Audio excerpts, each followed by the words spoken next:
Selamat sore, Assalamualaikum warahmatullahi wabarakatuh. Kita ketemu lagi di dalam materi pengembangan kurikulum.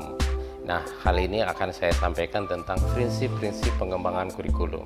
Kita tahu bahwa kurikulum harus disusun dengan tepat sasaran, bahannya harus sesuai, ya. Kemudian strategi yang dipilih juga harus tepat, harus menggambarkan apa yang akan dilaksanakan oleh siswa di dalam pembelajaran untuk mencapai tujuan. Kemudian evaluasi juga. Nah, untuk mengembangkan komponen tersebut, 4 komponen itu, tujuan, bahan, strategi, dan evaluasi, perlu ada prinsip, ya, atau kaidah atau pedoman bagaimana keempat komponen itu dikembangkan. Nah, ada 5 prinsip yang harus diketahui oleh para mahasiswa dalam hal pengembangan kurikulum. Satu adalah prinsip kualitas mutu.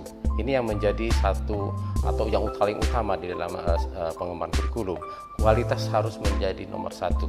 Ya, tapi kadang-kadang ini juga akan bisa dikesampingkan bila ada misalnya prinsip pengembangan yang lain. Tapi yang jelas setiap kurikulum harus berkualitas, ya, bermutu.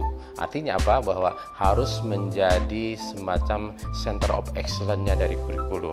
Kurikulum harus up to date, harus mengikuti perkembangan zaman, harus tidak out of date atau ketinggalan zaman.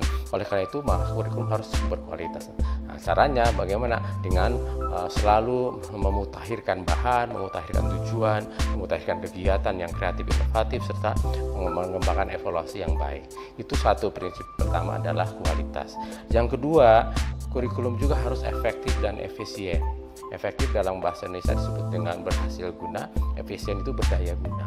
Efektif dalam artian target-target yang ada dalam kurikulum harus tercapai, dan efisien berarti kurikulum itu harus memberdayakan sejumlah potensi sumber yang ada di sekitar sekolah. Ya, semua sumber harus diberdayakan.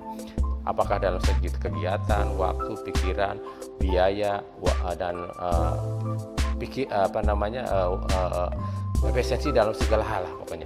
Artinya bahwa kurikulum harus menjadi pokok pemberdayaan semua potensi yang ada di lingkungan sekolah. Itu efisien. Dan yang ketiga adalah relevan. Nah, kurikulum harus relevan sesuai dengan apa? Sesuai dengan kondisi sebenarnya dari anak, kondisi sebenarnya dari sekolah, kondisi sebenarnya dari teknologi yang dikembangkan, dan semuanya. Relevan artinya sesuai dengan kondisi yang ada di dalam kehidupan sebenarnya di sekolah. Relevan juga dengan bidang pekerjaan yang akan menjadi lulusan anak, dan juga relevan dengan perkembangan masyarakat. Itu relevansi. Yang keempat adalah sinambungan. Ada kontinuitas, kalau istilahnya adalah istiqomah, ya, bahwa kurikulum itu antara satu tahapan dengan tahapan lain, misalnya SD kelas 1, 2, 3, 4-nya itu harus sinambung, tidak boleh terputus.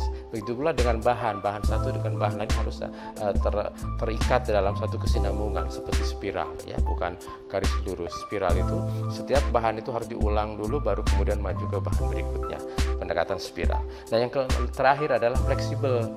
Kurikulum itu harus luas, ya, tidak kaku. Kita mengikuti perkembangan itu juga harus fleksibel. Tidak boleh kurikulum itu misalnya ada satu kejadian tidak dihilangkan, tidak bisa. Bagaimana pembelajaran itu selalu dilakukan sehingga kurikulum itu betul-betul bisa dipakai terus. Misalnya salah satu contoh yang paling kecil adalah pembelajaran olahraga. Kita sudah siapkan kegiatan di lapangan tapi hujan. Terus bagaimana? Apa kemudian bubar? Tidak. Bahwa kurikulum tetap harus dilaksanakan, mungkin diganti dengan kegiatan yang bisa ada di dalam ruangan melalui aula dan sebagainya. Kira-kira gitu.